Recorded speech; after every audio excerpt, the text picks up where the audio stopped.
येन भूतले स्वयं रूपः कदा मह्यं ददाति स्वपदान्तिकम्।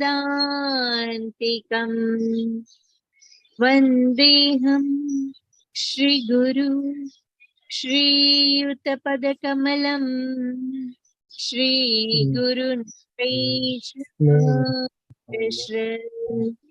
श्रीरूपं साग्रजातं सहगण रघुनाथान्वितं तं सजीवम् साद्वैतं सावधूतं परिजन सहितं श्रीकृष्ण चैतन्य देवम् श्री राधा कृष्ण पादान सहगण ललिता श्री विशाखान्वितांश्च हे कृष्ण करुणा सिंधु दीनबंधु जगत्पते गोपीश गोपिकान्त राधाकान्त नमोस्तुते।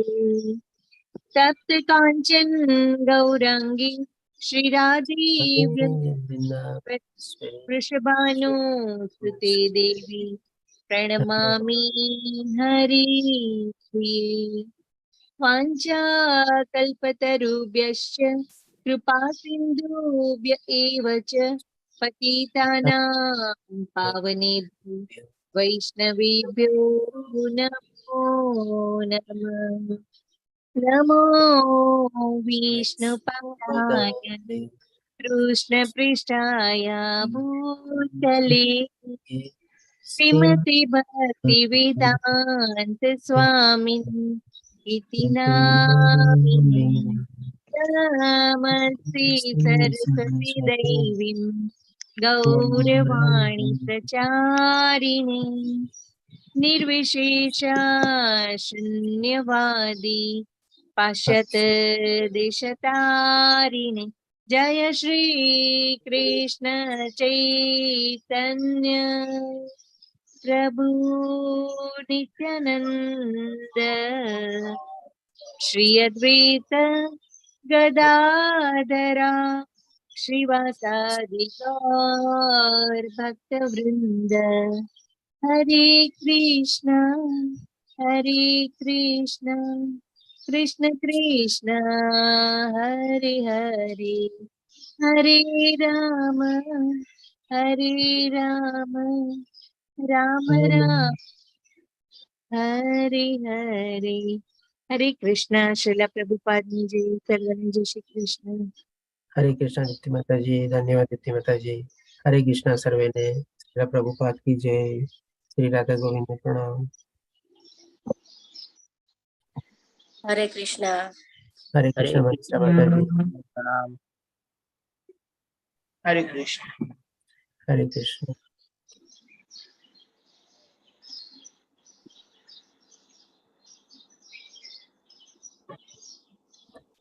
આજે 12મો અધ્યાય છે અને આપણે અત્યારે હરે કૃષ્ણ કૌશિક માતાજી। हरे कृष्णा प्रभु जी। તો આજે આપણે લેશું શ્રીમદ ભગવદ ગીતાનો 12મો અધ્યાય। ઘણા લોકોનો બહુ પ્રિય અધ્યાય હોય છે। એક તો બહુ નાનો અધ્યાય છે, ફક્ત 20 શ્લોક જ છે। જેમ કે પુરુષોત્તમ યોગ 15મો અધ્યાય છે, એમાં પણ ફક્ત 20 શ્લોક છે અને આમાં પણ 20 શ્લોક છે। આ બે અધ્યાય સૌથી નાના અધ્યાય છે ભગવદ ગીતાના। અને આ અધ્યાય ઘણા લોકોને પ્રિય એટલા માટે હોય છે કારણ કે જે લોકો ભગવાનની ભક્તિ કરવા માંગતા હોય અથવા પોતાની ભક્તિમાં આગળ વધવા માંગતા હોય તો એ લોકો માટે આ બહુ પ્રિય અધ્યાય બની રહે છે। કારણ કે આ અધ્યાયમાં ભગવાન શ્રી કૃષ્ણ અલગ અલગ ભક્તોના 6 લેવલ બતાવે છે કે જો આ લેવલમાં પહોંચી શકીએ તો સૌથી સારું, આ લેવલ નો કરી શકીએ તો આ લેવલ નો થાય। તો આમ એમ એક એક પગથિયું નીચે ઉતરીને ભગવાન શ્રી કૃષ્ણ આપણને 6 લેવલ બતાવે છે। એટલા માટે આપણે ડિસાઇડ કરી શકીએ છીએ કે ભાઈ આપણે ક્યાં લેવલમાં છીએ ને આપણે ક્યાં લેવલમાં પહોંચવાનું છે। પછી ભગવાન શ્રી કૃષ્ણ 12મા શ્લોક સુધી આ બધું બતાવે છે અને 13મા શ્લોકથી ભગવાન શ્રી કૃષ્ણ ભક્તોના જે છે ને ગુણ બતાવે છે કે જે મારા ભક્તોમાં આ બધા ગુણો હોય છે એ લોકો બધા ભક્તો મને બહુ જ પ્રિય છે, બહુ જ વાલા છે, અતિ પ્રિય છે। એવી રીતે બધા શ્લોકમાં ભગવાન શ્રી કૃષ્ણ વર્ણવે છે। તો હવે આપણે જોઈએ કે ભાઈ આમાં પહેલો શ્લોક છે અર્જુનના પ્રશ્ન દ્વારા શરૂ થાય છે। તો અર્જુન પ્રશ્ન પૂછે છે કે અર્જુને પૂછ્યું, જેઓ સતત આપની ભક્તિમય સેવામાં લાગેલા રહે છે અને જેઓ અવ્યક્ત નિર્વિશેષ બ્રહ્મની ઉપાસના કરે છે, આ બેમાંથી વધારે પૂર્ણ સિદ્ધ કોને માનવા? એટલે કે બે પ્રકારના ભક્તો પ્રત્યે અર્જુન નિર્દેશ કરે છે. એક તો શું કે જે લોકો ભગવાનની ભક્તિમય સેવામાં લાગેલા રહે છે, એટલે કે ભગવાનના શરીરધારી રૂપ, ભગવાનના દ્વિભુજા રૂપમાં કન્ટિન્યુઅસલી ભગવાનની સેવા કરે છે, ભગવાનની ભક્તિ કરે છે, ભગવાનની પૂજા કરે છે, ભગવાનનું સ્મરણ કરે છે, ભગવાનના નામ, રૂપ, ગુણ, લીલા એ બધાના આપણે પ્રવચનો સાંભળે છે, પુસ્તકો વાંચે છે. એવી રીતે કન્ટિન્યુઅસલી ભગવાનની ફોટો રૂપી, છબી રૂપી અથવા ભગવાનના દ્વિભુજા રૂપી ભગવાનની ભક્તિ કરતા હોય છે. અને બીજા કોને કહે છે? અર્જુન પૂછે છે તો કે અવ્યક્ત નિર્વિશેષ બ્રહ્મની ઉપાસના કરે છે. અવ્યક્ત નિર્વિશેષ બ્રહ્મની ઉપાસના એટલે કે શું? જેમ આપણે જાણી ગયા હતા ને કે ભગવાનને આપણે ત્રણ રીતે આપણે અનુભૂતિ કરી શકીએ. તમને ખ્યાલ હોય તો કદાચ બીજા અધ્યાયમાં આપણે લીધેલું હતું. કોણ કહેશે મને કયા રીતે ત્રણ રીતે આપણે ભગવાનની અનુભૂતિ કરી શકીએ?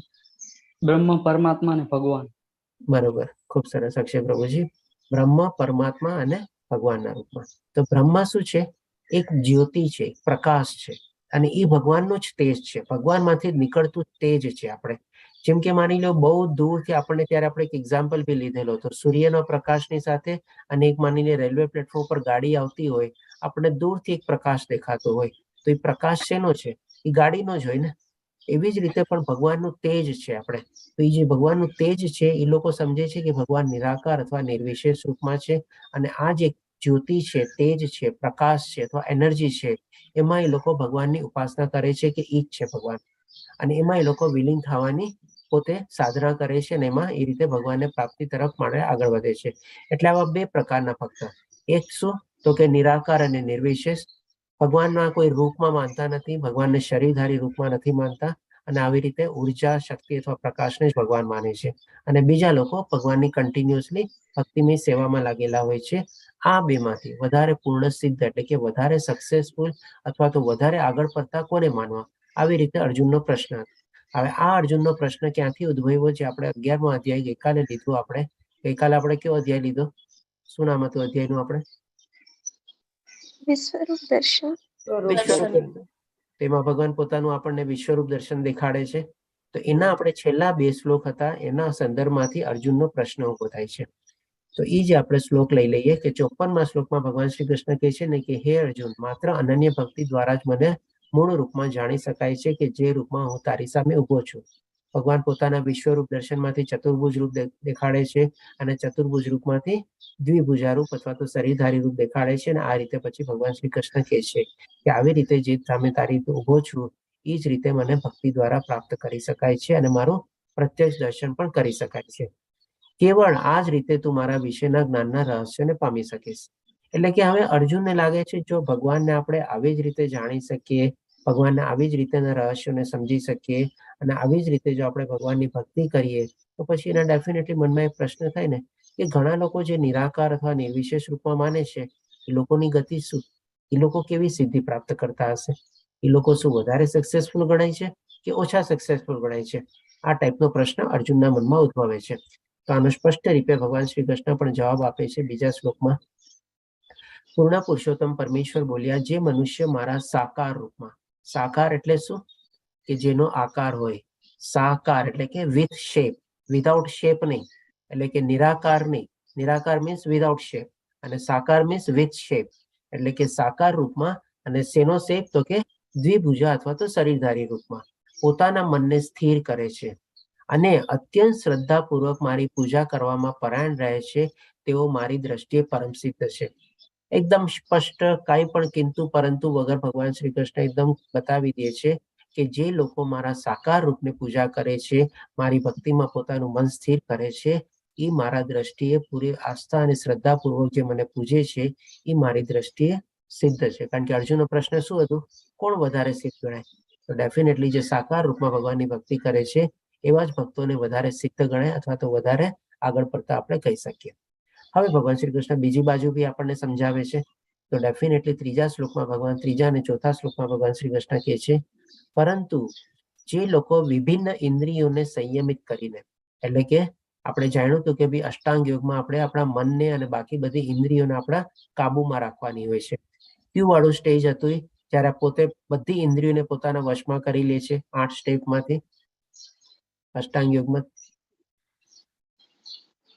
હરે કૃષ્ણ. 8 સ્ટેપ. હા, સમાધિ છેલ્લે. સમાધિમાં તો ત્યારે એકદમ છેલ્લું સ્ટેપ હતું, પણ ઇન્દ્રિયોને પાછી ખેંચી લે છે અને પછી કન્સન્ટ્રેટ અને ફોકસ કરે છે. ઈ કયું લેવલ હતું? હરે કૃષ્ણ. 8 સ્ટેપ યાદ છે કોઈને અષ્ટાંગ યોગના? યમ, નિયમ, આસન, નિયમ. પ્રાણાયામ, પ્રત્યાહાર, આમ. ધરણ, ધ્યાન ને સમાધિ. બસ, તો આમાંથી કયું સ્ટેપ હતું જેમાં ઇન્દ્રિયોને પાછી ખેંચવાની હોય છે? પ્રત્યાહાર. પ્રત્યાહારમાં.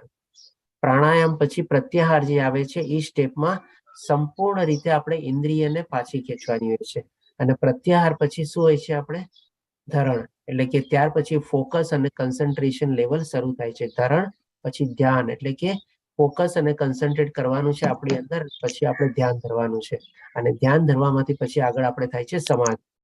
એટલે કે પ્રત્યાહાર લેવલમાં આપણે ભગવાને કીધું હતું ને કે બધી ઇન્દ્રિયોને સંયમિત કરીને પોતે ભૌતિક દુનિયાથી પોતે અલિપ્ત થઈ જાય છે આપણે. એટલે કે આ જ રીતે ભગવાન શ્રી કૃષ્ણ કહે છે ઇન્દ્રિયોને સંયમિત કરીને તથા સૌ પ્રત્યે સંભાવ રાખીને પરમ બ્રહ્મના નિરાકાર પાસામાં તે અવ્યક્તની પૂર્ણ રીતે પૂજા કરે છે. આ કયા સ્ટેપમાં પૂજા કરે છે? તો કે જ આપણે ધ્યાન લેવલમાં. પેલા ઇન્દ્રિયોને પાછી ખેંચી લીધી, હવે કમ્પ્લીટ અને કમ્પ્લીટ ફોકસ અને કન્સન્ટ્રેટ કરે છે જેના ઉપર ધ્યાન કરવા માંગતો હોય ત્યારે પછી નિરાકાર પાસામાં પોતાની અવ્યક્ત રૂપમાં પૂજા કરે છે. કે જે કોની કરે છે? તો કે જે ઇન્દ્રિય ભૂતિથી પર છે, સર્વવ્યાપી છે, અચિંત્ય છે, અપરિવર્તનીયશીલ છે, અચલ છે તથા સ્થિર છે. આ બધા ભગવાનના ગુણ છે. આપણે તેઓ સર્વ કલ્યાણમાં, તેઓ એટલે કોણ? જે લોકો પણ આવી નિરાકાર અથવા નિર્વિશેષ રૂપમાં ભગવાનને પ્રાપ્ત કરવાની કોશિશ કરે છે એ લોકો પણ સર્વના કલ્યાણમાં પરોવાયેલા રહીને અંતે મને પ્રાપ્ત કરે છે. એટલે કે ડેફિનેટલી આ નિરાકાર અને નિર્વિશેષવાદીઓ જે છે ભગવાનને પ્રાપ્ત કરી શકે છે, પણ કેવા રૂપમાં? તો કે એ લોકોનો અલ્ટિમેટ ગોલ શું હોય છે? તો કે ભાઈ એમાં એકરૂપ થઈ જાવ. જેમ કે સમાધિ આવી ને, સમાધિ લેવલમાં શું છે? એકરૂપ થઈ જાવ, એકાકાર થઈ જાવ, અથવા તો એમાં શોષણ થઈ જવું આપણે. એટલે કે એ લોકોનું લેવલ જે છે, ડેસ્ટિનેશન છે, ગોલ છે, ત્યાં સમાપ્ત થઈ જાય છે. પણ જેમ આપણે જાણ્યું ને કે એ તો ભગવાનનું તેજ છે. આપણે એ સાચા તેજના સોર્સ સુધી, એટલે કે ભગવાન સુધી તો ન પહોંચી શક્યા નહીં લોકો. એ લોકો સમજે છે કે બસ ચાલો એમાં હું વિલીન થઈ ગયો, એમાં એકાકાર થઈ ગયો, એટલે કે ભગવાનને પ્રાપ્ત કરી લીધા. પણ આમાંથી પણ આપણે શું છે? પતિત થવાના ચાન્સીસ હોય છે. અને જે ભગવાનના ભક્તો હોય છે એ ભગવાનના હજી ઓર આગળના લેવલ સુધી, એટલે કે એને સોર્સ સુધી પહોંચે છે આપણે. પછી હવે ભગવાન શ્રી કૃષ્ણ આપણને બતાવે છે કે ભાઈ આ રીતે જે લોકો ભગવાનને પ્રાપ્ત કરવાની કોશિશ કરે છે એમાં પણ એને કેટલા બધા પ્રોબ્લેમ થાય છે અને એ લોકો પણ સંપૂર્ણ રીતે સક્સેસફુલ થતા નથી. તો એ પછી આપણને 5મા શ્લોકમાં વર્ણવે છે કે જે મનુષ્યના મન પરમેશ્વરના અવ્યક્ત અને નિર્વિશેષ પાસા પ્રત્યે આસક્ત હોય છે તેમને માટે પ્રગતિ આ કરવાનું અત્યંત કષ્ટપ્રદ છે. ભગવાન શ્રી કૃષ્ણ પોતે પણ કહે છે, 6ઠ્ઠા અધ્યાયમાં પણ આપણને એ જ કીધું હતું ધ્યાન યોગમાં, કે મન તો બહુ ચંચળ છે અને વશમાં રાખવું બહુ મુશ્કેલ છે આપણે. અને અહીંયા પણ એ જ કહે છે આપણે કે જે લોકો આવા નિરાકાર અથવા નિર્વિશેષમાં ભગવાનને પ્રાપ્ત કરવાની કોશિશ કરે છે એના માટે બહુ જ ટ્રબલસમ જર્ની છે આપણે. એના માટે પ્રોબ્લેમ શું છે એ પણ બતાવે છે કે દેહધારીઓ માટે તે ક્ષેત્રમાં પ્રગતિ સાધવી હંમેશા દુષ્કર છે. એટલે કે સૌથી મોટો પ્રોબ્લેમ અથવા હિન્ડ્રન્સ શું આવે છે આમાં? તો કે દેહધારી.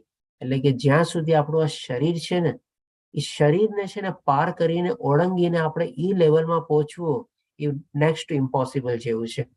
અને આપણે અષ્ટાંગ યોગ જયારે લીધો હતો 6ઠ્ઠો અધ્યાય ત્યારે પણ આપણે જાણ્યું હતું કે કલયુગમાં આ ચીજ કરવી આપણે સદંતર આપણે પોસિબલ છે જ નહીં. આપણે પ્રેક્ટિકલ ડિફિકલ્ટીઝ બી છે અને એટલું સરસ રીતે આપણે મનને કાબુમાં રાખવું પણ આપણે પોસિબલ નથી થતું આપણાથી. તો પછી કેવી રીતે આમાં આપણે આગળ વધી શકીએ? એટલા જ માટે કલયુગમાં આપણે કહી શકીએ કે ભાઈ ઘણા ખરા અંશે આ વર્જિત પણ છે આપણે, કારણ કે આમાં આપણે આગળ વધી જ ન શકીએ. અને આપણે એકમાત્ર માર્ગ છે આપણે ભગવાનની ભક્તિ કરવાની અને ભગવાનનું આપણે નામ અને સ્મરણ આપણે કરવાનું, એનું કીર્તન કરવાનું. હવે પછી ભગવાન શ્રી કૃષ્ણ આપણને કહે છે 6ઠ્ઠા અને 7મા શ્લોકમાં, એટલે કે જે લોકો નિરાકાર અને નિર્વિશેષ રૂપમાં નહીં પરંતુ ભગવાનની સાકાર રૂપમાં જે ભક્તિ કરે છે એના માટે કહે છે કે પરંતુ જે મનુષ્ય પોતાના સર્વ કર્મ મારામાં અર્પિત કરીને તથા અવિચળ ભાવે ભક્તિ કરતા રહી, મારી સેવામાં લાગેલા રહી અને પોતાના મનને મારામાં સ્થિર કરી નિરંતર મારું ધ્યાન કરે છે તેમના માટે હે પાર્થ હું જન્મ મરણ રૂપી સાગરમાંથી તત્કાળ ઉદ્ધાર કરનારો થાઉં છું. એટલે કે આવા ભક્તો માટે જે કન્ટિન્યુઅસલી અવિચળ ભાવે નિરંતર કન્ટિન્યુઅસ ભગવાનનું સ્મરણ કરે છે, પૂજા કરે છે, ભગવાનનું નામ કીર્તન કરે છે, ભગવાનની ભક્તિ કરે છે, એના માટે ભગવાન શ્રી કૃષ્ણ પોતે સામેથી આવીને એવા ભક્તોનો ઉદ્ધાર કરે છે. આપણે હવે આ બે ચીજ આપણે સમજ્યા એના સંદર્ભમાં એક આપણે દાખલો લઈએ.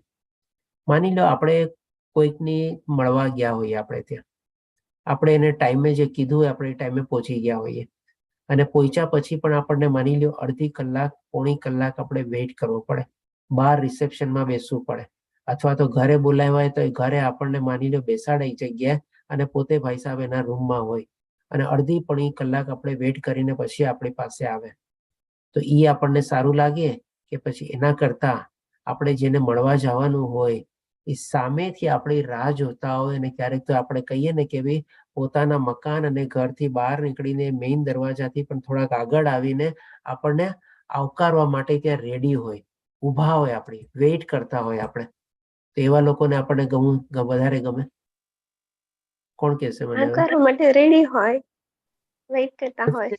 આપણો આવકાર માટે જે રેડી હોય, આપણને સરસ મજાનું માન સ્વાગત આપીને આપણને આવકારે, એના પાસે જવું વધારે ગમે ને કે જેને ત્યાં આપણે અડધી પોણી કલાક જેને વેઇટ કરવું પડે એને ત્યાં ગમે? ન જ ગમે આપણને ને.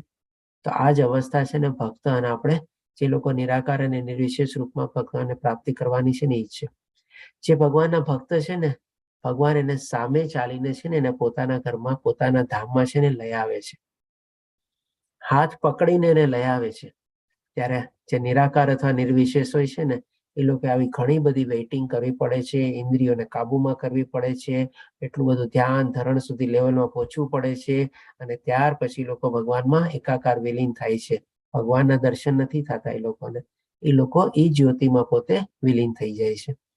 તો હવે આપણે સમજી શક્યા જે અર્જુનનો પ્રશ્ન હતો કે ભાઈ સૌથી વધારે સિદ્ધ કોણ છે, તો કે જે પ્રમાણે આવી રીતે ભગવાનના સાકાર રૂપમાં ભક્તિ કરે છે એ. ભગવાને જવાબ પણ એકદમ પેલા સ્પષ્ટ રીતે આપી દીધો, પછી બીજી બાજુ બી સમજાવી દીધી, એટલે સિક્કાની બીજી બાજુ કે નિરાકાર નિર્વિશેષની ગતિ શું છે, અને પછી જે ભગવાનના ભક્તો હોય છે એને ભગવાન શ્રી કૃષ્ણ સામે ચાલીને કેવી રીતે પોતાના ધામમાં બોલાવે છે, કેવી રીતે આ ભવસાગરમાંથી એનો તત્કાળ ઉદ્ધાર થાય છે, ફરીને ફરીથી જન્મ મૃત્યુમાં જરા વ્યાધિમાં નથી ફસાવવું પડતું, એના માટે ભગવાન શ્રી કૃષ્ણ શું કહે છે એ પણ આપણને બતાવી દીધું. એટલા માટે કહે છે કે વધારે સિદ્ધ છે. હવે જે છે ભગવાન શ્રી કૃષ્ણ, જે રાજેન્દ્ર પપ્પી આપનો હેન્ડ રેઝ છે. મૂર્તિ પૂજા અહીંથી સ્ટાર્ટ થઈ મારા ખ્યાલથી. સાકાર રૂપે ભજવાનું કે છે ભગવાન, તો સાકાર રૂપે એટલે કે મૂર્તિને સ્થાપિત કરીને પ્રાણ પ્રતિષ્ઠા કરીને એમને પૂજવાની, એમનામાં લીન થવાનું, એટલે મૂર્તિ પૂજા ત્યારથી ચાલુ થઈ? મૂર્તિ પૂજા આપણે કહી શકીએ કે ભાઈ ડેફિનેટલી કલયુગમાં શરૂ થઈ છે, કારણ કે ઇવન દ્વાપર યુગ સુધી પણ છે ને આપણે લોકો મૂર્તિ પૂજા નહોતા માનતા, પણ એક પોતે કંઈક એવો આકાર બનાવીને એવી રીતે એ લોકો ભગવાનની ઉપાસના અને સ્થાપના કરતા અને ભગવાનને એ લોકો પ્રાપ્ત કરવાની કોશિશ કરતા. એટલે કે ડેફિનેટલી મૂર્તિ પૂજા આપણે કહી શકીએ કે ભાઈ આ વખતની જ આપણે કલયુગની આપણે પ્રોડક્ટ છે. આપણે નહીં તો ગીતામાં ભગવાને કીધું ને કે સાકાર રૂપે મને ભજે, તો મૂર્તિ પૂજા ત્યારથી શરૂઆત થઈ કે લેટેસ્ટ ઇન્વેન્શન છે? લેટેસ્ટ ઇન્વેન્શન તો આપણે ન કહી શકીએ, એકદમ ઘણા અનાદિકાળથી એમ તો ચાલે છે. કારણ કે તમે જોજો આપણે દ્વાપર યુગમાં ને એ બધામાં પણ છે ને લોકો સાકાર રૂપમાં જ ભગવાનની પૂજા કરતા, પણ એમાં શું છે ત્યારે આટલા આ વખતના જેવી આપણે આર્ટિસ્ટિક અને આટલી બધી આપણે કહીએ કે ભાઈ ડેકોરેટેડ ને એવી બધી મૂર્તિઓ નહોતી, પણ એ લોકો પોતપોતાના હિસાબે કંઈક ને કંઈક એવું બનાવી અને પછી એવી રીતે ભગવાનની ઉપાસના કરતા અને ભગવાનની ભક્તિ કરતા અને ભગવાનની આરાધના કરતા. પણ જે આપ કહો છો ને કે ભાઈ અત્યારના ટાઈમમાં જે આપણને મૂર્તિને બધું જોવા મળે છે એવી ટાઈપની એ ટાઈમમાં ત્યારે મૂર્તિ નહોતી. કારણ કે સતયુગમાં બી આનો ઉલ્લેખ આપેલો છે કે સીતા માતા અને રામ ભગવાનનું પ્રથમ મિલન કે પ્રથમ દ્રષ્ટિએ જોયા હોય તો એ મંદિરમાં મળ્યા હતા, એવું વર્ણવવામાં આવે છે. હકીકત છે ખબર નથી, કારણ કે વધારે મંદિર છે ને દ્વાપર યુગમાં બન્યા હતા અને ત્યારે પણ છે ને મંદિર મૂર્તિ ને બધું બનતું હતું ડેફિનેટલી, પણ આટલી આર્ટિસ્ટિક નહોતી બનતી. કહેવાનો મતલબ એમ છે આપણે. જી કૌશલ માતાજી. એકલવ્યની જો પ્રસંગ છે એના પરથી આપણને બહુ અત્યારનું છે એવું નહીં કહી શકાય, કારણ કે એટલે પણ ગુરુ દ્રોણાચાર્યને મૂર્તિ બનાવીને એમણે શિક્ષણ પ્રાપ્ત કર્યું હતું. હા, એમાં પણ તમે જોજો એક નાનકડી માટીની મૂર્તિ બનાવી, દ્રોણાચાર્યની મૂર્તિ બનાવીને એને ગુરુ પદે સ્થાપે છે અને એને ગુરુ સ્વીકારીને પોતે વિદ્યા કેળવે છે આપણે. જી, ધન્યવાદ પ્રાચીન માતાજી. કાળમાં જે લોકો આદિમાનવની જે આખી હિસ્ટ્રી છે ને સર ગુરુજી, હમ, એમાં હમ. પણ એ જ રીતે કહે છે કે ભાઈ ઈ એક પથ્થર અથવા તો એક માટીનું કઈ હા. વસ્તુ બનાવીને એને જ પૂજતા ભગવાન એને તરીકે. લોકો પૂછતા બસ, એટલે કે શું એમને પણ એ લોકો એક આકાર આપતા. એટલે અહીંયા સાકારનો હા. મતલબ એમ છે કે ભાઈ કાંઈ પણ એ લોકો પાસે ધાતુ હોય કે માટી હોય કે કાંઈ પણ એ રીતે એ લોકો એને આકાર આપીને એ લોકો એની ઉપાસના કરતા. રામાયણમાં અહિરાવણ અને મહિરાવણ, અહિરાવણ જ્યારે રામ લક્ષ્મણને પાતાળમાં લઈ જાય છે ત્યારે પાતાળ દેવી આગળ જ એમનું બલિ કરવાનું હોય છે, એવું પણ દ્રશ્ય આવે છે. હા, એ સાંભળેલું છે જગ્યાએ. બરાબર. ઓકે, સરસ, ચાલો, ધન્યવાદ શેરિંગ માટે, ડિસ્કશન માટે. હવે આપણે અહીંયા પછી 8મા શ્લોકથી ભગવાન શ્રી કૃષ્ણ છે ને આપણને ભક્તિના લેવલ બતાવે છે, 6 લેવલ બતાવે છે. તો 8મા શ્લોકમાં સૌ પ્રથમ ભગવાન શ્રી કૃષ્ણ એકદમ ટોપમોસ્ટ અથવા અપર લેવલથી શરૂ કરે છે અને એનું નામ છે આપણે અનન્ય ભક્તિ. તો 8મા શ્લોકમાં ભગવાન શ્રી કૃષ્ણ કહે છે, પૂર્ણ પુરુષોત્તમ પરમેશ્વર, એવા મારામાં તારા ચિત્તને સ્થિર કર અને મારામાં જ તારી સમગ્ર બુદ્ધિને પરોવી દે. કોઈ જાતનું તર્ક વિતર્ક કાંઈ નહીં કે ભગવાન કોણ છે, કેવી રીતે છે, કાંઈ નહીં. બસ ભગવાન છે એટલે ભગવાન છે, બસ. અને એવી જ રીતે એમને ભગવાનની આપણે ભક્તિમાં પરોવાઈ જવાનું. એ રીતે તું સદા મારામાં નિવાસ કરીશ, એમાં સંદેહ નથી. એટલે કે આ રીતે ભગવાન શ્રી કૃષ્ણ કહે છે અને અનન્ય ભક્તિ. અન્ય એટલે કે અનન્ય એટલે કે ભાઈ અન્ય કોઈ નહીં, બીજું કોઈ નહીં, નો વન બટ ઓનલી યુ. અને એ રીતે ભગવાનની જે ભક્તિ કરતા હોય અને ફક્ત ભગવાનમાં જેનો આશ્રય હોય, ભગવાનની શરણાગતિ લીધેલી હોય, ભગવાનમાં પૂરેપૂરી આસ્થા, વિશ્વાસ અને શ્રદ્ધાથી ભગવાનની ભક્તિ કરતા હોય, તો એના ફળ સ્વરૂપે ભગવાન શ્રી કૃષ્ણ કહે છે કે તું સદા મારામાં નિવાસ કરીશ. એટલે કે ભગવાનના સાનિધ્યમાં રહેવાનો એને અવસર મળે છે, એવી તક એને મળે છે અને એમાં કોઈ જાતનો ડાઉટ નથી, શંકા નથી. આવી રીતે ભગવાન શ્રી કૃષ્ણ વર્ણવે છે. હવે માની લો આવી 100% એટલે કે જેને 24 કલાક આપણે ભગવાનના જ નામમાં અને ભગવાનના જ ગુણ દિલના આપણે એમાં પ્રવૃત્ત રહીએ તો એને કહેવાય આપણે અનન્ય ભક્તિ. તો આજના તારીખમાં આપણે કહી શકીએ કે ભાઈ એ પણ આટલું પોસિબલ નથી. અને અહીંયા ભગવાન શ્રી કૃષ્ણ સાથે એક બીજી ચીજ શું કહે છે કે તારા ચિત્તને સ્થિર કર.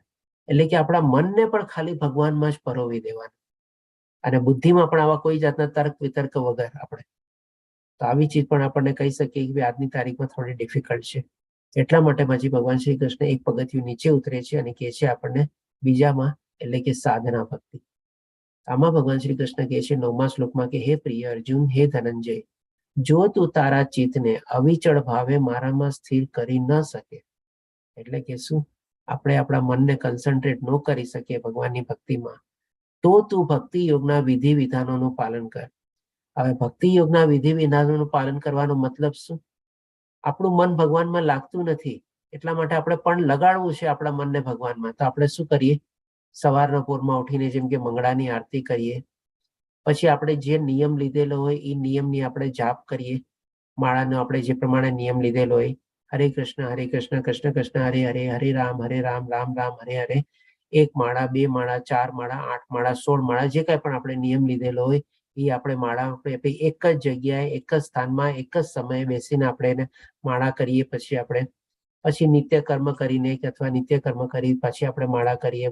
બ્રહ્મ મુહૂર્તમાં આપણે ઉઠીએ, પછી આપણે ભગવાન માટે ભોગ બનાવીએ, ભોગ પછી ભગવાનને આપણે ધરીએ, ભગવાનની આરતી કરીએ, તુલસી આરતી કરીએ, પછી આપણે કંઈક એવા શાસ્ત્ર વાંચીએ, ભગવદ્ ગીતા વાંચીએ, શ્લોક પઠન કરીએ, પછી આપણે એવું કંઈક ભાગવતમ વાંચીએ, પછી સાથે સાથે આપણા ટોટલ આ મંદિરમાં આપણા 8 દર્શન થતા હોય, મંગળા પછી આપણે શૃંગાર પછી ગ્વાલ પછી રાજભોગ પછી આપણે ઉત્થાપન પછી ભોગ પછી આરતી અને પછી છેલ્લે શયન.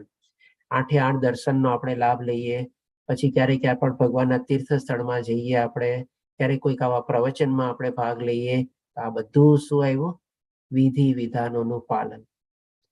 મને એટલું આમાં આપણે આપણો સમય ગાળીએ અને આપણા મનને એમાં સ્થિર કરીએ તો ભગવાન શ્રી કૃષ્ણ કહે છે એ રીતે મને પામવાની ઈચ્છાને વિકસિત કર. એટલે કે આસ્તે આસ્તે પછી મોહ માયામાંથી આપણે અલિપ્ત થતા જઈએ. જેમ જેમ આપણું ભગવાનમાં મન લાગતું જાય એવી રીતે આપણે ભગવાનને પ્રાપ્ત કરવાની આપણી ઈચ્છા આસ્તે આસ્તે ડેવલપ થાય. આમાં ભગવાન શ્રી કૃષ્ણ આપણને કોઈ કન્ફર્મ રિઝલ્ટ નથી કહેતા. જેમ પેલામાં શું કીધું, મારામાં જ નિવાસ કરીશ એમાં કોઈ શંકા નથી. પણ આમાં કોઈ આપણને કન્ફર્મ રિઝલ્ટ નથી કહેતા. કારણ કે આપણે શું છે, આટલી સ્ટ્રિક્ટલી ડિસિપ્લિન વેથી આપણે કરતા બી ન હોઈએ. જ્યારે જેટલું થયું એટલું કરી લીધું, ન થાય તો મૂકી દીધું. જેમ કે 18 દિવસનો આપણે બધા ઘણા પાસે બધા આપણે સંકલ્પ લીધો તો પહેલા દિવસે. આજે કેટલા જણ છે આપણી પાસે? પહેલે દિવસે લગભગ આપણે 30-32 જણા હતા. બધા સંકલ્પ લીધો હતો. આજે કેટલા? 17 જણા થયા આપણે. એટલે કે શું, આપણી કન્સિસ્ટન્સી નથી રહેતી, ફૂલનું આપણું ડેડિકેશન નથી રહેતું, આપણું ડિવોશન નથી રહેતું. એટલા માટે ભગવાન શ્રી કૃષ્ણમાં કોઈ આપણને રિઝલ્ટ બતાવતા નથી કે શું મળશે ને શું નહીં મળે. કર તો સહી ભાઈ, તારી ઈચ્છા આસ્તે આસ્તે પ્રગતિ થશે એમાં, બસ એટલું કહીને ભગવાન શ્રી કૃષ્ણ રૂકી જાય છે. હવે પછી ભગવાન શ્રી કૃષ્ણ કહે છે ત્રીજા લેવલમાં, એટલે કે નિષ્કામ કર્મયોગ બતાવે છે. જો તું ભક્તિ યોગના વિધિ વિધાનોનું પાલન ન કરી શકે, માની લો આમાં પણ નથી કરી શકતો, નથી ડેઈલી મંગળા આરતી કરી શકતો, નથી 16 માળાનો નિયમ લીધો હોય તો ઈ કરી શકતો, કે નથી કોઈ આપણે શાસ્ત્રો વાંચી શકતો, નથી ભગવાનના ધામમાં જઈ શકતો, કે નથી આપણે અલગ અલગ આપણે પ્રવચનોમાં બી ભાગ લઈ શકતો. કાંઈ પણ થાય છે વચ્ચે, ક્યારેક થયું ક્યારેક ન થયું, ક્યારેક અઠવાડિયું 10 દિવસ 15 દિવસ મહિનો દિવસ થઈ ગયો, ક્યારેક પાછી 2-3 દિવસ ગેપ પડી ગઈ. એટલે કે કન્સિસ્ટન્સી નથી. એટલે કે આના માટે કહે છે કે જો તું ન કરી શકતો તો મારા માટે કર્મ કરવાનો પ્રયત્ન કર. કારણ કે મારા માટે કર્મો કરવાથી તું પણ પૂર્ણ અવસ્થાને પ્રાપ્ત કરીશ. એટલે કે આના સંદર્ભમાં ભગવાન શ્રી કૃષ્ણ શું કહે છે કે ભાઈ મારા માટે કર્મ કરવાનો પ્રયત્ન કર. હવે મારા માટે કર્મ કરવાનો પ્રયત્ન મતલબ શું? તો આપણે જેમ અહીંયા થોડોક ફોટો આપેલો છે ને, આપણે એને સમજી લઈએ, પછી બીજા 1-2 દાખલા સાથે બી આપણે સમજશું. તો છે ને ત્યારે દ્વાપર યુગમાં છે ને, જેમ આપણે આગળ જાણ્યું ને, ઘણા બધા મંદિરોનું છે ને આપણા નિર્માણ થયું છે. ત્યારે શું આવી રીતે મંદિરોનું નિર્માણ કાર્ય ચાલતું ને, તો જે લોકોની જે શક્તિ હોય એ પ્રમાણે લોકો એમાં યોગદાન આપતા અથવા તો સેવા આપતા, કોઈ ઈચ્છા રાખ્યા વગર. પોતાની જે કાબેલિયત હોય, પોતાની જે એબિલિટી હોય, પોતાની જે કેપેસિટી હોય, પોતાની જે આવડત હોય, પોતાની જે જ્ઞાન હોય, એ પ્રમાણે આવા રીતે ઘણા બધા મંદિર નિર્માણ કાર્યમાં એ લોકો પ્રવૃત્ત થતા અને સેવા આપતા. તો આ પણ ભગવાનનું જ કાર્ય થયું. આપણે આ એક રીતે સમજ્યા આપણે. હવે બીજી રીતે આપણે સમજીએ કે ભાઈ માની લો આપણે આપણા રોજબરોજના કામમાં આપણે પ્રવૃત્ત હોઈએ છીએ. આપણે ડેઈલી ઓફિસ જતા હોઈએ, નોકરી કરતા હોય તો જોબમાં જતા હોઈએ, અને આપણે ઘરમાં પણ આપણે રહીને અલગ અલગ બધા આપણે કાર્ય કરતા હોઈએ છીએ.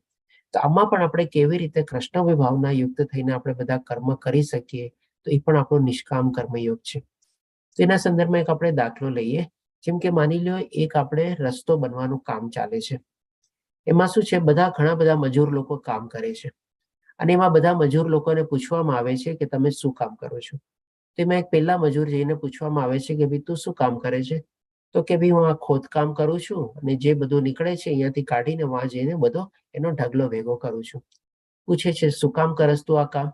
તો કે ભાઈ મારા ઘરમાં પરિવાર છે, મારો સંસાર છે, એને ચલાવવા માટે હું મારી રોજીરોટી આ છે, મને જે પૈસા મળશે એમાંથી હું મારા ઘરનો પરિવારને બધો રોજગારને બધું ચલાવું છું. એ માણસની મજદૂરની ત્યાં સુધી દ્રષ્ટિ હતી, બરાબર. બીજા મજદૂરને પૂછે છે કે ભાઈ તું શું કામ કરે છે? બીજો મજદૂર જવાબ આપે છે કે ભાઈ આ જે છે ને, આ રસ્તા ઉપર એક છે ને બહુ મોટો રસ્તો બનવા જઈ રહ્યો છે, કે જેથી કરીને ઘણી બધી મોટી મોટી ગાડીઓ ને બધાનું અવર જવર થશે, કારણ કે અત્યારે બહુ કાચો રસ્તો છે આપણે. હવે એ મજદૂર પણ એ જ કામ કરતો હતો, ખોદકામ કરતો હતો, ને ખોદીને વાંચીને બધું ભેગું કરતો હતો. એને પણ એ જ મજૂરી મળવાની હતી, પણ એનો દ્રષ્ટિકોણ શું હતો? અલગ હતો. કે ભાઈ આવી રીતે હું બધા લોકોની પણ આપણે સુવિધા થશે, બધાને સુખ સગવડ થશે, અને બધાની અવર જવર ને બધું વધશે રસ્તો બન્યા પછી. ત્રીજા મજદૂરને જઈને પૂછે છે કે ભાઈ તું શું કામ કરે છે? તો ત્રીજો મજદૂર કહે છે કે ભાઈ તમને ઓલું દૂર સામે એક મંદિર દેખાય છે, અત્યારે છે ને ત્યાં પહોંચવા માટે રસ્તો બરાબર નથી, બહુ કાચો રસ્તો છે, બધા લોકો જઈ શકતા નથી, ઘણા લોકોને અગવડ થાય છે, જે લોકોને તકલીફ હોય છે એ લોકો જઈ નથી શકતા. પણ જ્યારે આ રસ્તો બનશે ને ત્યારે બધા લોકો જઈ શકશે, સારી રીતે જઈ શકશે, ગાડીઓની અવર જવર વધારે થશે, બધા રસ્તામાં બધા નાના નાના સ્ટોલ બી બંધાશે, જેમાં બધા લોકો પૂજા સામગ્રીનો સામાન વેચશે. પછી આપણે મુસાફરોની અવર જવર માટે કંઈ ખાવા પીવાના સ્ટોલ હશે, બધું થશે, કે જેથી કરીને બધા ભગવાનના મંદિરના દર્શન ને બધું સરસ રીતે કરી શકશે. ત્રીજો મજદૂર પણ એ જ મજૂરી કરતો હતો ને, પણ એનો જોવાનો દ્રષ્ટિકોણ શું હતો? એટલે કે આવી રીતે જો આપણે કરીએ કે ભાઈ દરેકે દરેક ચીજને આપણે ભગવાનની સાથે કનેક્ટ કરીને ચાલીએ, ભગવાનને સાથે રાખીને ચાલીએ, ભગવાનને જોડીને ચાલીએ, તો એ આપણે થઈ ગયું આપણે ભગવાન માટે કર્મ કરવાનો પ્રયત્ન કર. એટલે કે આપણે જે કાંઈ પણ કર્મ કરતા હોઈએ આપણે એન્ડ રિઝલ્ટ તરીકે આપણે જો ભગવાનને જોડી દઈએ અને સાથે રાખીએ તો એ આપણા કૃષ્ણ ભાવના યુક્ત થઈને આપણા કર્મ કહેવાય જાય આપણે. અને આ રીતે જો આપણે કર્મ કરીએ તો આના રિઝલ્ટ ફળ સ્વરૂપે ભગવાન શ્રી કૃષ્ણ શું કહે છે કે કારણ કે મારા માટે કર્મો કરવાથી પણ તું પૂર્ણ અવસ્થાને પ્રાપ્ત કરીશ. એટલે કે પૂર્ણ અવસ્થા એટલે કે શું? ભગવાનને પ્રાપ્ત કરવા. તો તમે અહીંયા જોઈ શકો છો કે પહેલી અનન્ય ભક્તિમાં ભગવાને શું રિઝલ્ટ બતાવ્યું કે મારી સાથે નિવાસ કરીશ, એમાં કોઈ સંદેહ નથી. બીજામાં સાધના ભક્તિમાં કોઈ રિઝલ્ટ નથી બતાવતા, અને ત્રીજામાં ફરીથી ભગવાન શ્રી કૃષ્ણ રિઝલ્ટ બતાવે છે કે તું પૂર્ણ અવસ્થાને પ્રાપ્ત કરીશ. એટલે કે જો આવી રીતે આપણે શું છે આ ચીજ આપણે કહી શકીએ ને કે આપણા માટે ઉત્તમ છે. આપણે જે કાંઈ પણ કર્મ કરીએ આપણે નિષ્કામ ભાવે કર્મ કરવાનો છે, સાથે ભગવાનની ભક્તિમાં જોડવાની છે, ભગવાનને સાથે રાખીને ચાલવાના છે, તો પણ આપણે ભગવાનને પ્રાપ્ત કરી શકશું આપણે. કારણ કે અનન્ય ભક્તિ આજની તારીખમાં આપણે કહી શકીએ કે એ પણ થોડી ઘણી આપણા માટે ડિફિકલ્ટ થઈ ગઈ છે. 24 કલાક આપણે ભગવાનને કેવી રીતે આપી શકીએ? આપણે આપણો સંસાર છે, આપણે બધું લઈને બેઠા છીએ, આપણું કારકિર્દી છે, વ્યાપાર છે, આ છે, ધંધો છે, બધું છે, એમાં સમય આપવાનો છે ને. પણ એમાં પણ આપણે જો કર્મ આવી જે ત્રીજા મજદૂરની જેવી ભાવના હતી એવી ભાવનાથી જો આપણે આપણો કર્મ કરીએ અને સાથે સાથે ભગવાનની ભક્તિ કરીએ તો પણ આપણે ભગવાનને પ્રાપ્ત કરી શકીએ છીએ. એટલે કે આ કહી શકીએ કે આઈડિયલ સિચ્યુએશન છે આપણા માટે કે નિષ્કામ કર્મયોગ કરતા કરતા આપણે ભક્તિ યોગને પણ એમાં કમ્બાઇન્ડ કરવાનો, અને એ રીતે ભગવાન શ્રી કૃષ્ણ કહે છે કે ભાઈ મને પ્રાપ્ત કરી શકશે. માની લો હવે આવી નથી થતું, ઘણા લોકોથી આવી નથી થતું, આપણે જાણીએ છીએ. તો ચોથા લેવલમાં હવે ભગવાન શ્રી કૃષ્ણ કહે છે સકામ કર્મ. પરંતુ જો તું મારી આ ભાવનામાં રહી કર્મ કરવા અસમર્થ હોય, કઈ ભાવનામાં રહીને? તો કે નિષ્કામ કર્મ ભાવનામાં રહીને, તો તું પોતાના સર્વ કર્મોના ફળોનો ત્યાગ કરી કર્મ કરવાનો તથા આત્મસ્થિત થવાનો પ્રયત્ન કર. એટલે કે આસ્તે આસ્તે જે કર્મફળની તારી આશા જે છે ને એ કર્મફળનો ત્યાગ કર આપણે. અને એ ત્યાગ કરીને ભગવાન શ્રી કૃષ્ણ શું આપણને રિઝલ્ટ બતાવે છે? તો કે આત્મસ્થિત થવાનો પ્રયત્ન કર. આસ્તે આસ્તે બધું આધ્યાત્મિક જ્ઞાન છે, આત્મસ્થિત એટલે આત્મજ્ઞાનની બધું કેળવ, અને એમાં પછી તને ઈચ્છા થશે, ઈચ્છા કેળવાશે કે હવે મારું જીવનનું લક્ષ્ય શું છે, એના તરફ આપણે આગળ વધશું. હવે અહીંયા છે ને થોડા આપણા હિસાબે 1-2 મિનિટ આપણો વધારે ટાઈમ લઈશ આ સ્લાઇડ ઉપર નિષ્કામ કર્મયોગ અને સકામ કર્મયોગ ઉપર. આપણે જયારે આ નમનિષ્ઠા દાસ પ્રભુજી આ 39મો બેચ ચાલે છે, એટલે કે લગભગ 3 વર્ષ પૂરા, એટલે કે 36 વર્ષ અને 36 મહિના અને 3 મહિના બીજા, એટલે કે 3 વર્ષ અને 3 મહિના જેવા થઈ ગયા. લગભગ 2020માં આપણે જયારે કોરોના કાળ શરૂ થયો હતો ત્યારથી આપણે ઓનલાઈન ભગવદ્ ગીતા ક્લાસીસ કરવાનું શરૂ કર્યું હતું એમને. અને ત્યારે શું છે સ્ટાર્ટિંગમાં આપણે ઇંગ્લિશમાં ક્લાસ ચાલતા અને હિન્દીમાં ક્લાસ ચાલતા, અને ફક્ત 2 ટાઈમમાં ચાલતા આપણે. પછી શું છે આસ્તે આસ્તે આજની તારીખમાં આપણે જોઈએ છીએ કે 2 લેંગ્વેજમાંથી અત્યારે 11 લેંગ્વેજમાં ક્લાસ થઈ ગયા, અને ફક્ત 2 ટાઈમ બદલે આપણે 4 થી 5 ટાઈમમાં થઈ ગયા, સવારે, બપોરે, સાંજે, રાત્રે, એવી રીતે.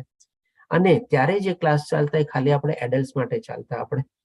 હવે અત્યારે આપણે જોઈએ છીએ કે બાળકો માટે બી ક્લાસ છે, આપણે યુથ માટે બી અલગ બેચીસ ની બધું છે. અને ત્યારે જે હતું એ ખાલી લેવલ 1 હતું.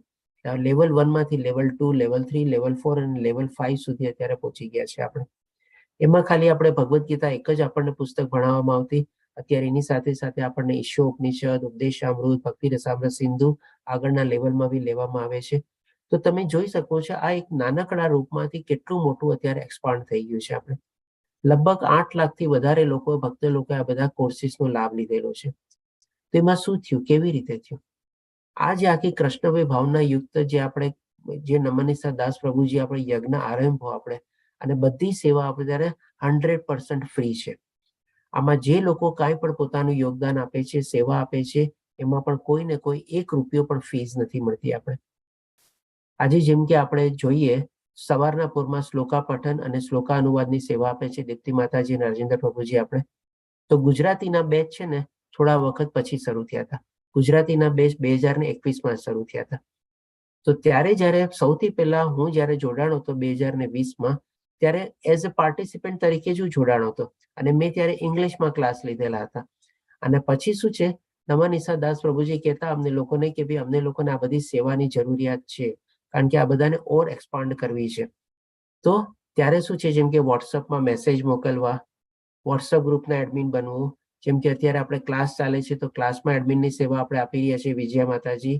આ બધા જે પીપીટી ને પ્રેઝન્ટેશન બનાવવાના છે એની સેવા છે. આપણે બેકગ્રાઉન્ડમાં તમે જુઓ તો આના સિવાય ઘણી બધી એવી સેવાઓની જરૂર પડે છે. તો ઘણા લોકો પછી આસ્તે આસ્તે એમાં જોડાતા થયા.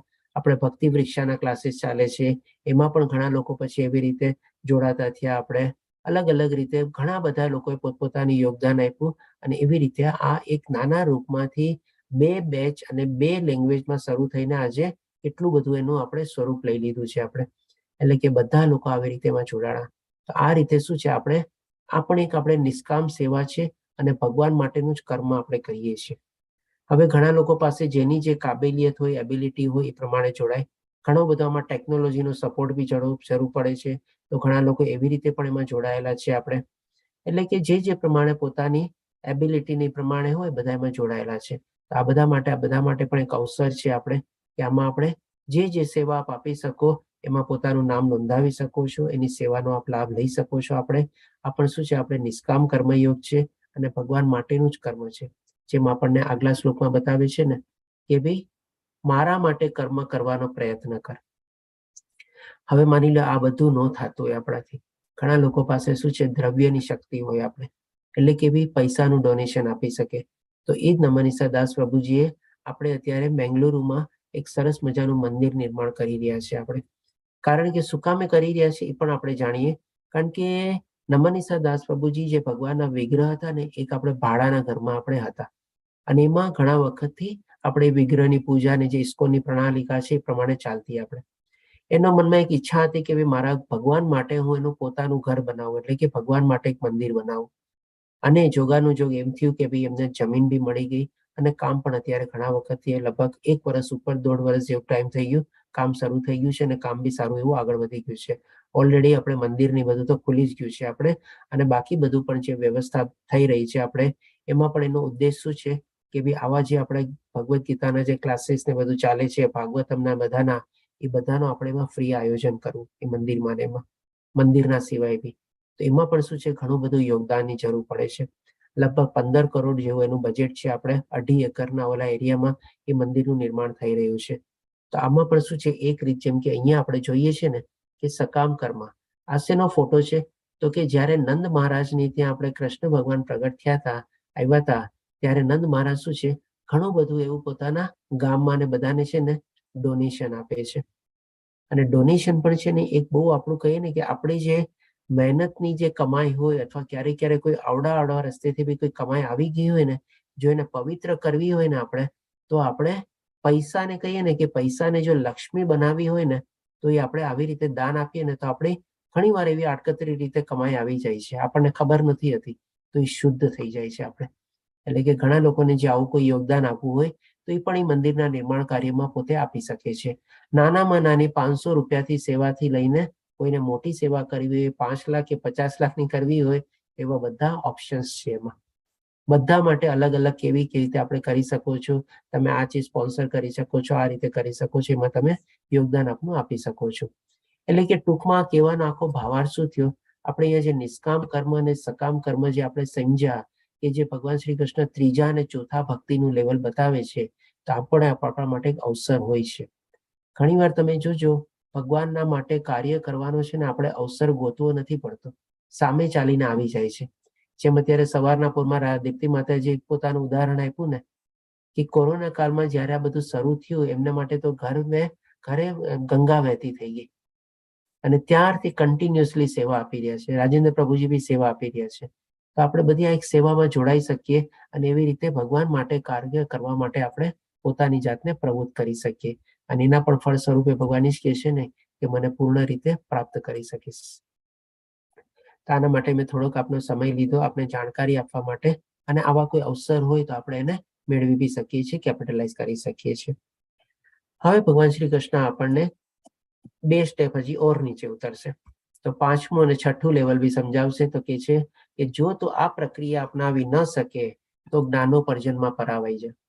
એટલે કે શું?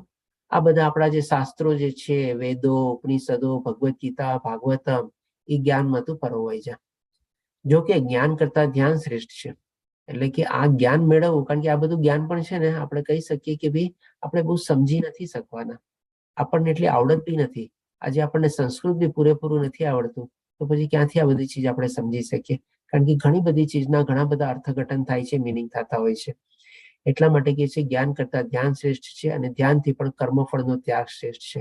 એટલે કે કર્મફળનો આપણે ત્યાગ કરવાનો છે, એટલે અથવા તો નિષ્કામ કર્મ પ્રત્યે આપણે આગળ વધવાનું છે, અથવા તો ભગવાન માટે આપણે કર્મ કરવાનું છે. કારણ કે આવા ત્યાગ દ્વારા મનુષ્યને મનની શાંતિ પામે છે. એટલે કે આપણે મન શાંત થઈ શકે. તો આ રીતે આપણે ભગવાન શ્રી કૃષ્ણે 6 લેવલ આપણને બતાવ્યા. હવે 6 લેવલને આપણે સમરાઇઝ કરી લઈએ એકવાર, કારણ કે આ ચીજ આપણા માટે બહુ ઇમ્પોર્ટન્ટ છે કે ભાઈ આપણે જો ભગવાનની ભક્તિમાં સંપૂર્ણ રીતે પ્રવૃત્ત થવું હોય તો આપણું ક્યુ લેવલ છે આપણે જાણવાનું, અને કયા લેવલમાં આપણે પહોંચવાનું છે એ આપણે સરસ રીતે આગળ વધવાનું છે. તો પહેલી ડેફિનેટલી અનન્ય ભક્તિ, એક્સક્લુઝિવ ભક્તિ, no one other than the Krishna, બસ, અને 100% અને 24 hours. પછી આવે સાધના ભક્તિ. એ અનન્ય ભક્તિ ન થઈ શકે તો સાધના ભક્તિ. આમાં શું કરવાનું? વિધિ વિધાનોનું પાલન કરવાનું. અનન્ય ભક્તિમાં આપણે ભગવાનના સાનિધ્યમાં રહી શકીએ. સાધના ભક્તિમાં આપણે આપણી ઈચ્છાને વિકસિત કરી શકીએ. રિઝલ્ટ કોઈ કન્ફર્મ નથી આમાં. નિષ્કામ કર્મયોગ, અને આ જો આપણે કરીએ તો આમાં પણ ભગવાન શ્રી કૃષ્ણ કહે છે કે પૂર્ણ અવસ્થાને પ્રાપ્ત થશે. એટલે કે આમાં આપણે ભગવાનને પ્રાપ્ત કરી શકીએ છીએ. હવે આ એક છે ને કે આપણા માટે આઈડિયલ સિચ્યુએશન છે. આપણા બધા માટે કહી શકીએ ને કે થોડી ઘણી પ્રેક્ટિકલી ઇમ્પ્લિમેન્ટેબલ સિચ્યુએશન બી છે આપણે. પણ જો હજી ઘણા લોકો છે ને આ લેવલ સુધી ન પહોંચી શકે, અને માની લો 4થા, 5મા, 6ઠ્ઠા લેવલ ગમે ત્યાં હોય, તો એને ટ્રાય કરવાની કે ભાઈ 3જા લેવલ સુધી આપણે પહોંચવાની. તો આ રીતે આપણે અલગ અલગ લેવલ સમજ્યા અને કેવી રીતે આપણે ભગવાનને પ્રાપ્ત કરી શકાય એ સમજ્યા.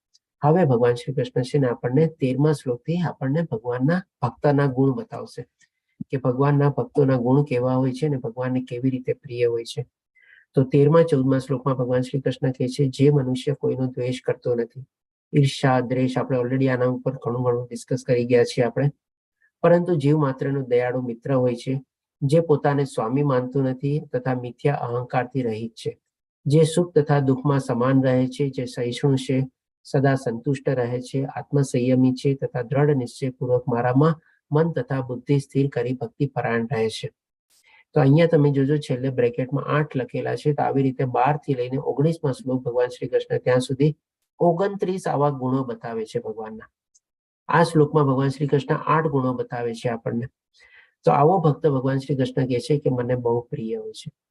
એટલે કે ભગવાનના ફેવરેટ લિસ્ટમાં હોય છે. જેમ આપણે એકવાર દીધો હતો ને એક્ઝામ્પલ, ભગવાન એક પોતાની પોકેટ ડાયરી રાખે છે કે જેમાં ભગવાન એના ભક્તોને યાદ કરે છે.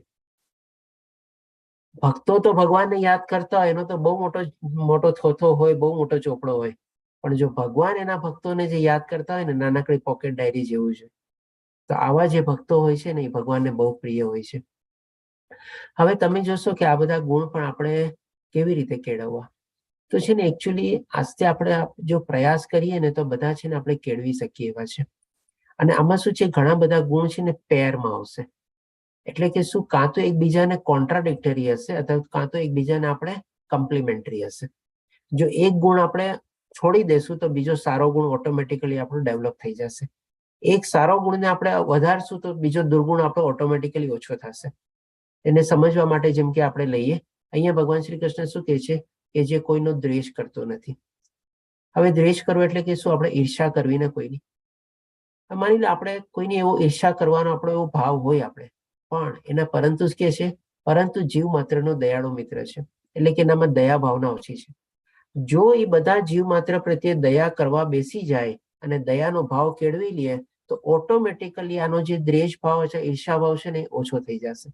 તમે જોજો. આના માટે કરવાનું શું, આપણે બધા પ્રત્યે દયાળુ થવાનું, તો ઈર્ષાનો ભાવ આપણે ઓટોમેટિકલી વયો ગયો. હજી આગળ જોઈએ આપણે, જે પોતાને સ્વામી માનતો નથી તથા મિથ્યા અહંકારથી રહિત છે. હવે આમાં તમે કહો મિથ્યા અહંકાર આપણે ખોટું ચીજ છે, તો આપણને અહંકાર ક્યાંથી આવે છે, તો કે ભાઈ આ ચીજ મારી છે, આ ચીજ મારા માલિકીની છે, મારી પાસે આ ગુણ છે, મારી પાસે આ ક્વોલિટી છે, મારી પાસે આટલું બધું છે, આવું બધું ચીજ મારું મારું મારું કરીને ત્યારે આપણામાં અહંકાર આવે, એટલે કે ઈગો ટાઈપનો આવી જાય. તો હવે જો માની લે આપણે પોતાને કોઈ ચીજના સ્વામી જ ન માનીએ અને આપણે જે પ્રમાણે ભગવદ્ ગીતામાં જ્ઞાન મેળવ્યું કે બધી ચીજોના સ્વામી કોણ છે? કોણ છે? ભગવાન શ્રી કૃષ્ણ. ભગવાન શ્રી કૃષ્ણ. ભગવાન શ્રી કૃષ્ણ. તો જો એવો ભાવ કેળવી લઈએ તો પછી આપણામાં અહંકાર આવે જ ક્યાંથી? આપણે અહંકાર ત્યારે જ આવે છે જ્યારે આપણે મારું મારું આય કહીએ છીએ ત્યારે. જો આવી રીતે મારું મારું ને આય અને આપણે કોઈ ચીજના માલિક જ નથી, ભગવાન જ છે બધામાં, તો પછી અહંકાર ક્યાંથી ગયો? એટલે કે થઈ ગયું ને, 4 ગુણ થઈ ગયા આપણા, જે સુખ તથા દુઃખમાં સમાન રહે છે. ભગવાને આપણને ઓલરેડી બીજા અધ્યાયમાં સમજાવી દીધું છે કે આ તો આવવાનું છે ને જવાનું છે, અને આપણે સહન કરતા શીખવાનું છે આપણે.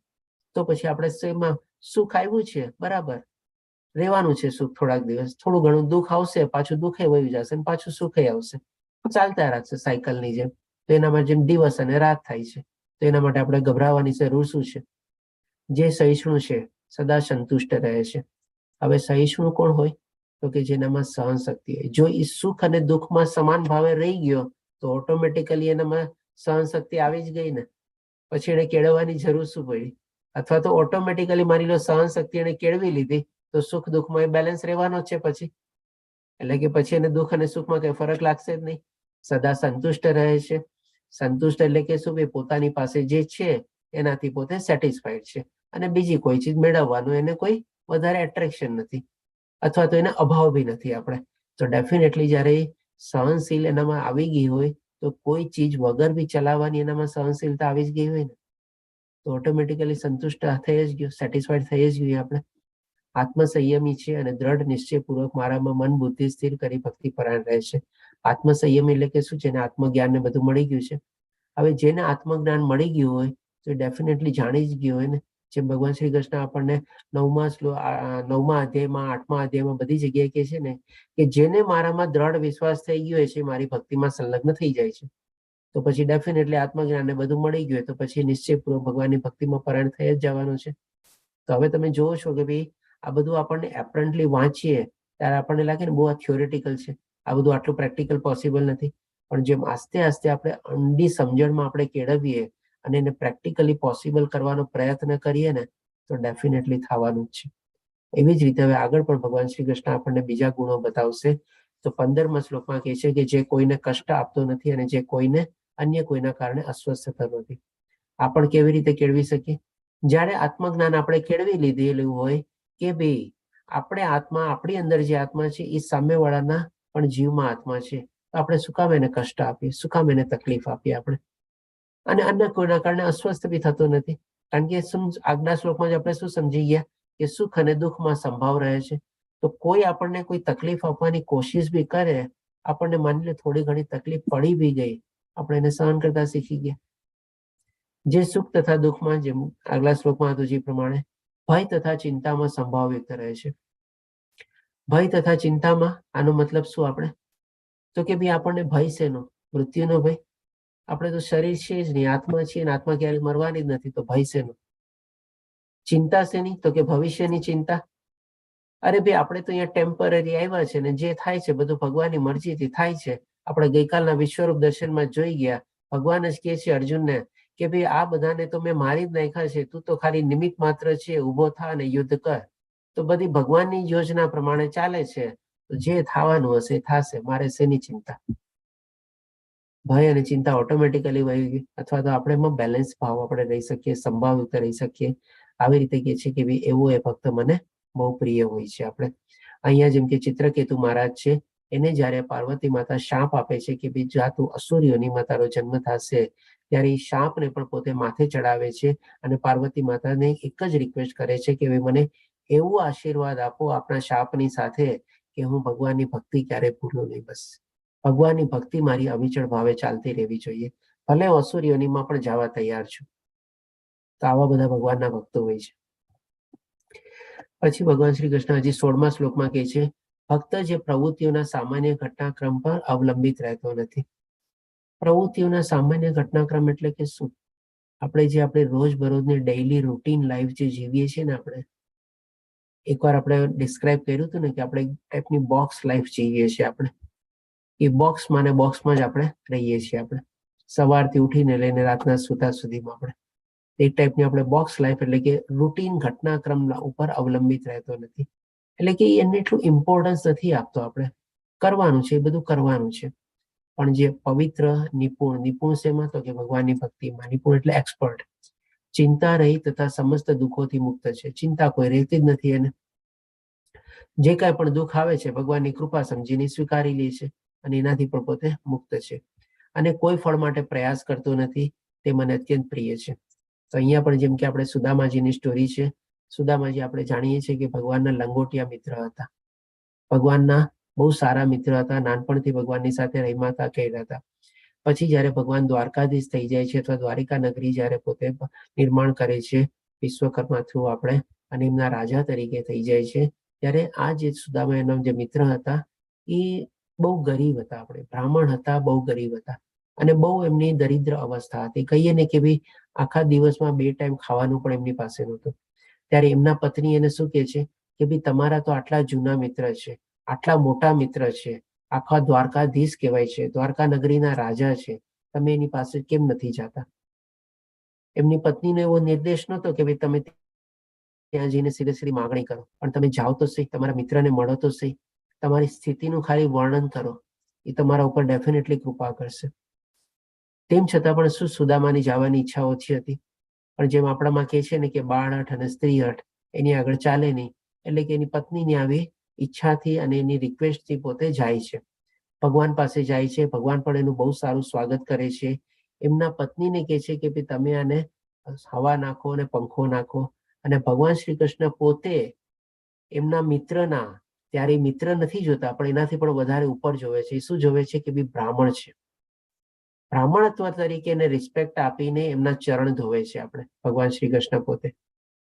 ત્યારે પણ સુદામાજી કોઈ ચીજનું કઈ વર્ણન કરતા નથી. પણ ભગવાન તો અંતર્યામી છે, ભગવાન બધાના દિલમાં રહે છે, બધું ખબર પડી જાય છે, અને પોતે એમને પાછા જાય છે. એટલે કે અહીંયા કહેવાનો મતલબ શું? કોઈ ફળ માટે પ્રયાસ કરતો નથી. એટલે કે આ પણ ભગવાનના ભક્ત હતા. એને કોઈ જાતની કાંઈ માગણી ન કરી, કોઈ જાતની કાંઈ ચીજ બતાવી નહીં, પણ ભગવાન અંતર્યામી હતા. અને એ રીતે ત્યારથી જાતે પાછા ફરે છે અને જોવે છે તો ભાઈ એની ઝૂંપડીની બદલે મહેલ થઈ ગયા છે, અને એના ઘરમાં બધી સુખ સગવડ અને બધું ત્યાં થઈ ગયું છે. ભગવાન આપે જ છે, ફળ આપે જ છે એના.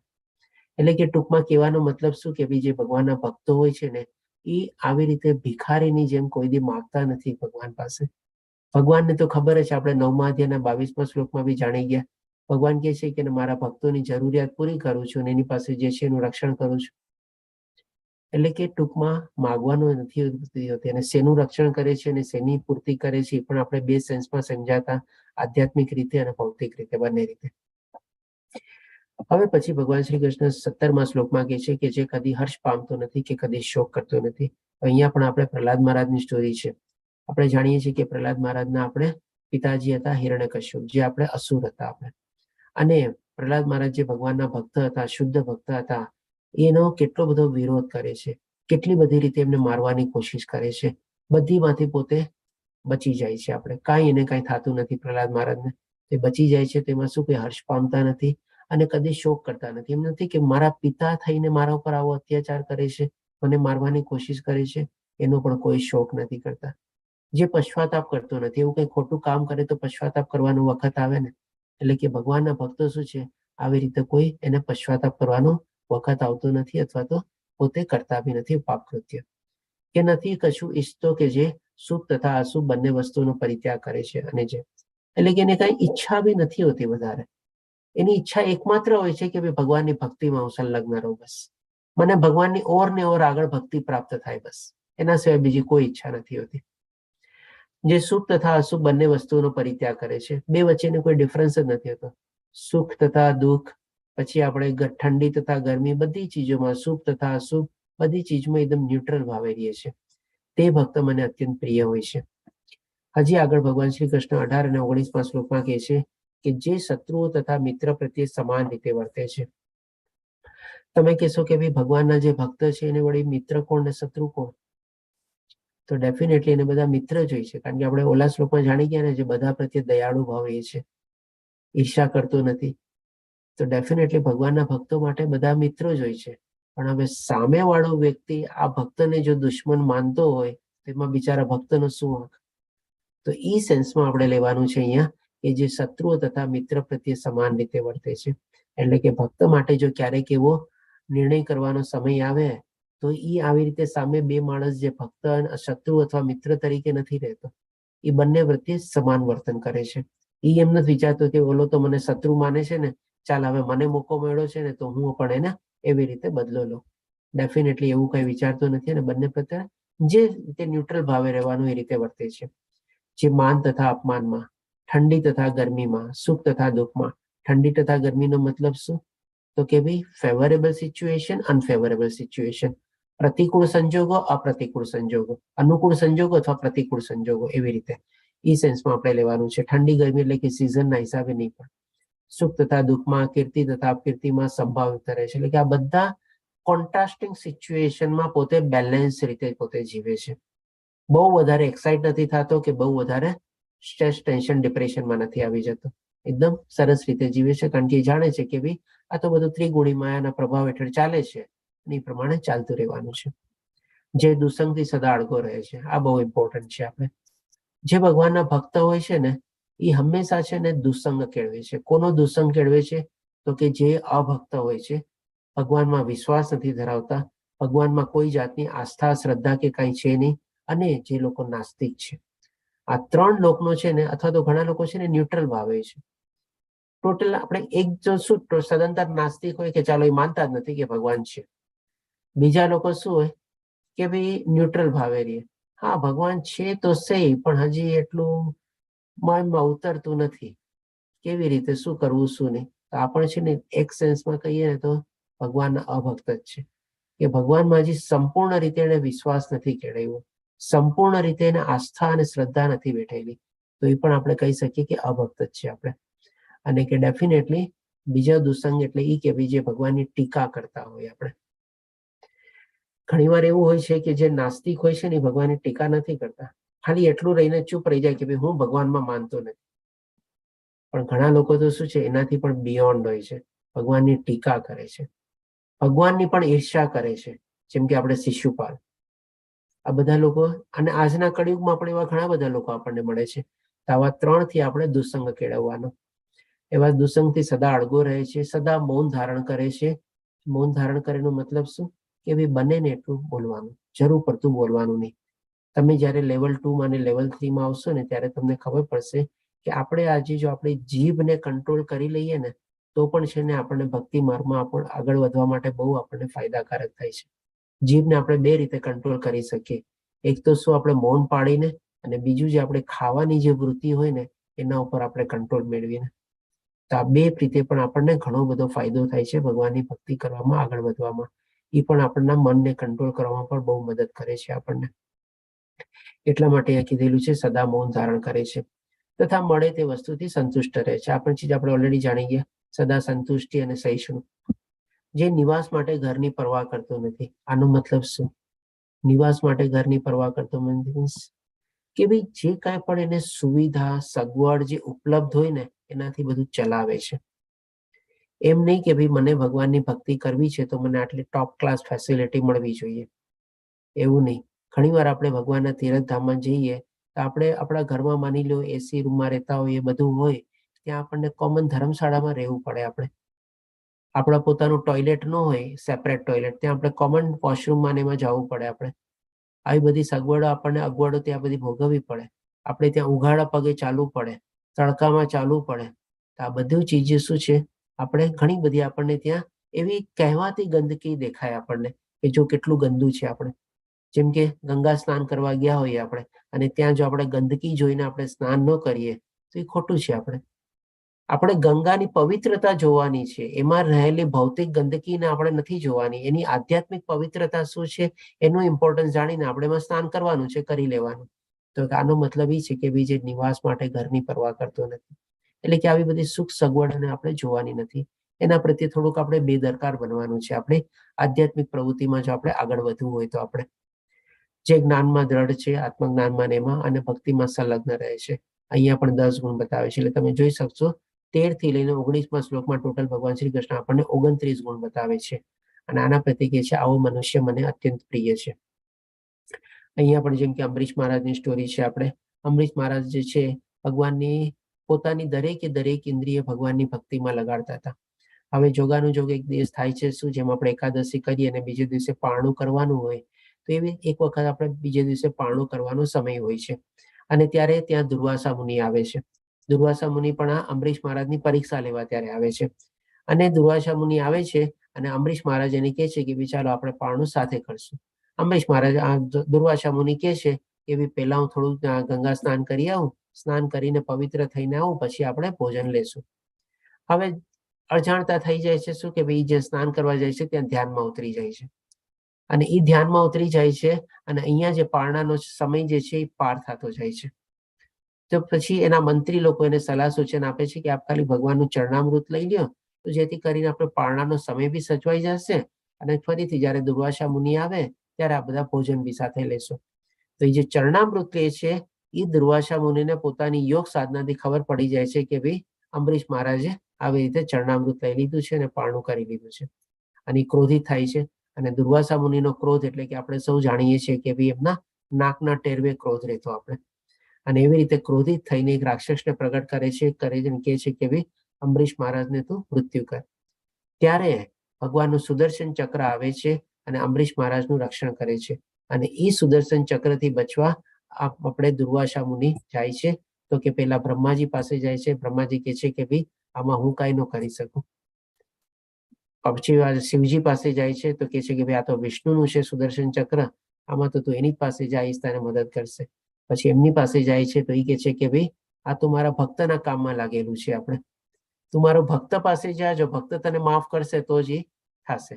પછી ફરીથી પાછા દુર્વાસા મુનિ અંબરીશ મહારાજ પાસે આવે છે અને અંબરીશ મહારાજના પગે લાગે છે, માફી માંગે છે.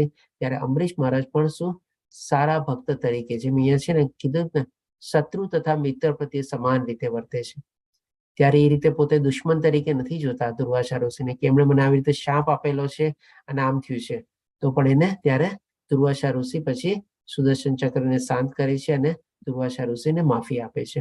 એટલે કે આ બધા ભક્તોના ગુણ છે આપણે કે ભાઈ ભક્તો જે હોય છે એ આવી રીતે બધા સિચ્યુએશનમાં માન તથા અપમાન, જ્યારે દુર્વાસા મુનિ એમનું અપમાન કરે છે ત્યારે પણ એ પોતે બેલેન્સ રહે છે. સુખ તથા દુઃખમાં, કીર્તિ તથા અપકીર્તિમાં બધામાં સંભાવિત રહે છે આપણે. આ રીતે આપણે જાણ્યા અલગ અલગ ભગવાન શ્રી કૃષ્ણ જે વર્ણવે છે ભક્તના ગુણો અને એના માટે કહે છે કે મને અત્યંત પ્રિય છે. હવે છેલ્લા શ્લોક 20મા શ્લોકમાં કહે છે કે જેઓ આ ભક્તિ યોગના અવિનાશી પંથનું અનુસરણ કરે છે, એટલે કે આ રીતે ભગવાને જે આપણને રોડ મેપ આપ્યો ને, એટલે કે ભક્તિ અવિનાશી પંથ, જેમ ગૂગલ મેપ હોય છે ને, આપણને 6 સ્ટેપ સમજાવી દીધા અને એનું જ આપણે અનુસરણ કરીએ છીએ અને મને જ પોતાનું સર્વોપરી ધ્યેય માને, એટલે કે એકમાત્ર લક્ષ્ય ભગવાનને પ્રાપ્ત કરવાનું, ભગવાનના ધામમાં જવાનું. બસ શ્રદ્ધાપૂર્વક પૂર્ણ રીતે મારું પારાયણ કરે છે, કન્ટિન્યુઅસલી ભગવાનનું સ્મરણ કરે છે, ભગવાનનું ધ્યાન ધરે છે, જાપ કીર્તન કરે છે અને જેટલી થાય એટલી પૂજા, સેવા અને ભક્તિ કરે છે, તેવા ભક્તો મને અતિશય પ્રિય છે. આ રીતે ભગવાન શ્રી કૃષ્ણ આ અલગ અલગ ભગવાનના ભક્તોના ગુણ બતાવે છે અને કહે છે કે મને પ્રિય છે. તો આમ આપણે અહીંયા 12મો અધ્યાય કમ્પ્લીટ થાય છે. વાંચા કલ્પતરુભ્યશ્ચ કૃપા સિંધુભ્યેવ ચ પતિતાનાં પાવનેભ્યો વૈષ્ણવભ્યો નમો નમઃ. હરે કૃષ્ણ કૃષ્ણ કૃષ્ણ હરે હરે, હરે રામ રામ રામ હરે હરે. શ્રીલા પ્રભુપાદ કી જય. શ્રી રાધા ગોવિંદ પ્રણામ. હરે કૃષ્ણ. જો કોઈને કોઈ પ્રશ્ન હોય તો લઈ શકીએ છીએ આના સંદર્ભમાં.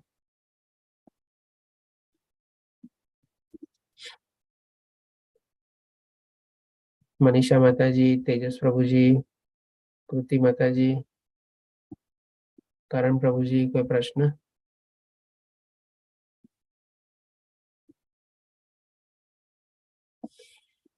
વિજયા માતાજી.